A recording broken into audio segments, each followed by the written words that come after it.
Yan, ako nga pala si Boogeyman's Love, si Tristan Desquitado. Welcome kayo dito sa love ko. Anong year po kayo nag-start kumarera sa Kalapate? Kumarera sa Kalapate, hindi ko na matandaan kasi nagkatrabaho ko nun partner kami nung kumpare ko sa Kalamba. Siguro mga 2005 or 6. Hindi mga ganun. 19 ano pa pala. 97, 98 siguro. 97, 98. So matagal na rin idol. Bale, idol, yung access nyo po sa mga bloodlines noon, ano po yung naging sitwasyon ng pangangarera nyo noon kumpara sa ngayon? Yung noon, mas mahirap makakuha ng magandang linyada. Pero yung mga line na makukuha mo, kumbaga sure ball. Kukunti pa kasi ang nag-iibon na may hawak na magaganda. Kaya piling-pili talaga yung makukuhanan mo. Opo. Wala pa nung mga downlines idol. Wala pa. At saka hindi ka mahihirapan magpa-raging nung panahon na yon.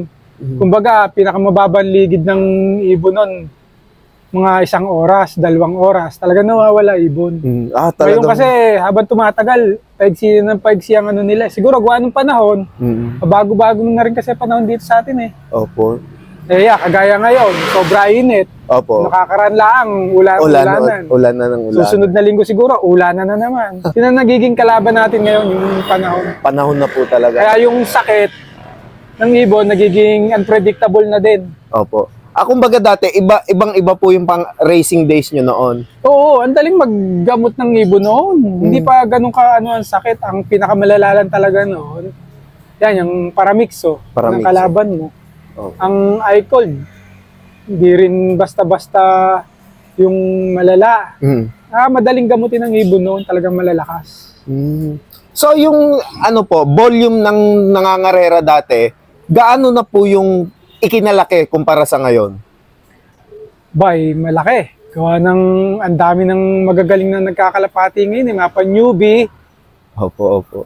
Talagang kalaban mo na kasi hindi nawawala sa kanila yung beginner's luck. Opo, totoo. Yan, talagang magugulat ka. Pero mo, kabago-bago, biglang magcha-champion, di ba? Opo. Kasi ganun din naman ako nung ako'y bago. Pero hindi naman champion agad. Nagsimula muna sa achiever, pooling, tapos napasok na sa mga top. Hanggang sa ma-maintain ko na yung sa pagpasok sa mga top, tapos champion, sumunod na. Yan, kailangan ma-maintain mo rin yon para maniwalang ang handling mo mahusay. Opo. Kasi pag nag-on and off ka,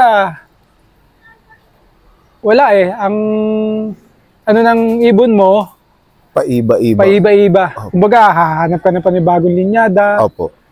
Hanggang sa malito ka na sa dami ng hawak mong linyada. Ayun, oo nga po. Bale, idol, sa usapang linyada, yung linyada nyo po ba dati, yun pa rin po yung ginagamit nyo sa hanggang ngayon? Hindi na. Kasi yung mga naiwan sa kumpare ko dati sa Kalamba, gawa na napatutok ako sa trabaho, tsaka nag-asawa na din. Opo. Hindi ko wala na ako nakuha doon. Yung mga gustong-gusto kong linyada nun meron siyang Reiso, merong original na Benjilet. Tapos yung Japan namin noon, talagang Japan line na may pedigree. Ano pa ba ang mga ibon noon? Yan, yung mga Vandenbroek. Yun lang ang kalimitan. Yung mga nagsibu lang kasi ngayon na mga bago na Pero palagay ko, baseline din nun, mga Vandenbroek, mga lumang linyada rin. Ang mga old lines na rin po talaga. Hanggang sa pagpapasa-pasa ng ibon sa magagaling na fancier. Na-de-develop na. Pangalan na nila yung ginagamit nila. Kapansin mo, yung iba, mga nasa pedigree, wala kang makikita linyada Opo, yung strain na ring number, tapos pangalan ng ibon. Yun na lang idol. Ayan. Bale, idol po, pwede nyo po ba kaming iikot sa inyong loft? Pwede. Nandito na tayo ngayon sa loft ko Ito ang pliers loft ko. Ayan, bale, idol, tong design na pong ito, saan nyo po nakuha? Wala. Ako lang ang nag-design niya. Kumbaga, Pinagsama-sama ko lang yung ano, yung mga nakikita ko sa YouTube. Ayun, Sa mga mga nag-vlog din. So, Ano na yan, kumbaga normal na yan, wala nang special sa loop na yan. ayun, yung mga, sa bali, itong mga idol, mga panlaro nyo ito. Kaya panlaro ko yan ng North. North Pula. Mm. Dami. Daming off color ni idol. Sa 25 na kinarga ko, kulang pa ako ng 2 pa. Dalawa pa. Sprint race tayo ngayon sa Ulpa kaya Medyo nagkakaanuhan na idol. Ito. isasampa ko na dyan yung mga YB ko. Ito mga pang-south naman idol. Yung kulungan na yan. Ayan, so mga naka-backspurt siya idol. Ayun naman pang south na tayo.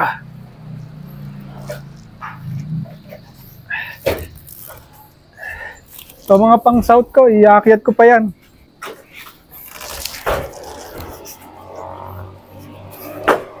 Yan, so mga pang south ko. Bali idol, pagka maglalaban po kayo ng mga naka-series po sa South and North, ano po yung mas pabor nyong i-breed?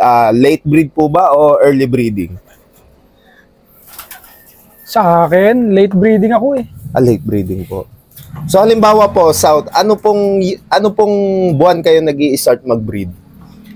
Pag south ang breeding ko, May or June. May or June. Ayun. Kaya pag pasok ng mga siguro, tama na, June, August, September, October.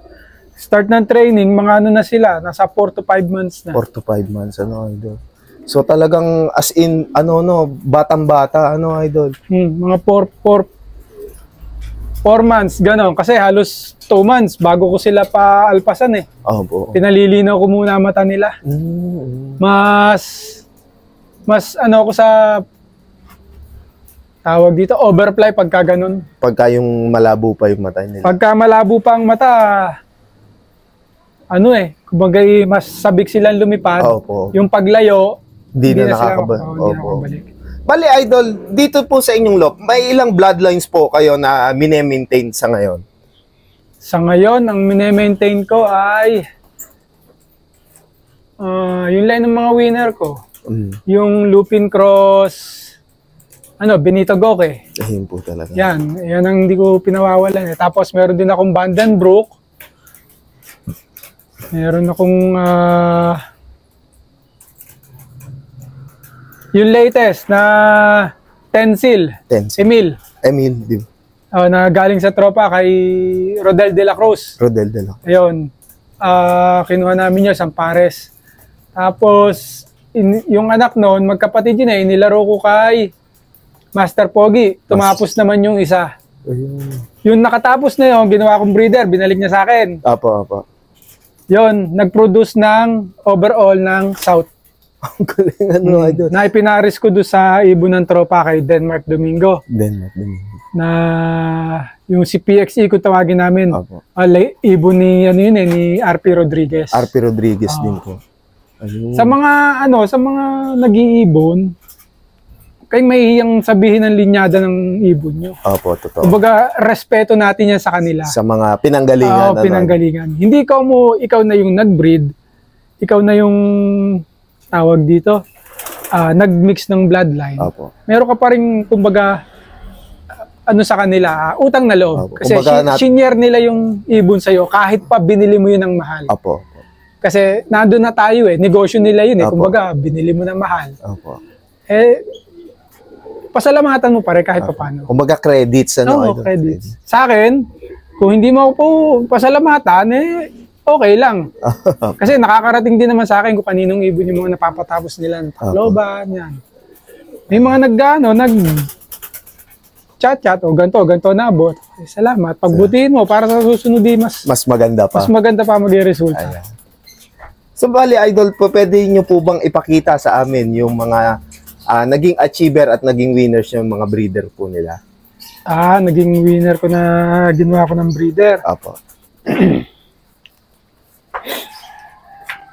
Ito, line na to ng Opal eh. Opal na ni po. Binto Goke. Tapos yung Kopma ni paring Arpol. na opal din. Benito Goke din yun eh. Tapos, ito nakalimlim na to. Yan, Tacloban Clacker ko yan. Tacloban sa... Ang nanay niyan ay si Sunflower na Tacloban Finisher. So bali Southbird po talaga sila. Ano? Hindi. Ano yan? North and South North ang and lahi South. niyan sa akin talaga. So, ito ay may banto na ni Super Anbe ni Melchor Galutera. Yan, isa yan. Tacloban Clacker ko yan. So kaya mga sunugan, no? Ang ganda ng kulay, idol. Tapos yung kaparis niya, Parang imported, ano? Idol? tiyuhin niya ang kaparis niya. Kapatid nung nanay niya. Sa ina. Na Tacloban Finisher. Tapos ito yung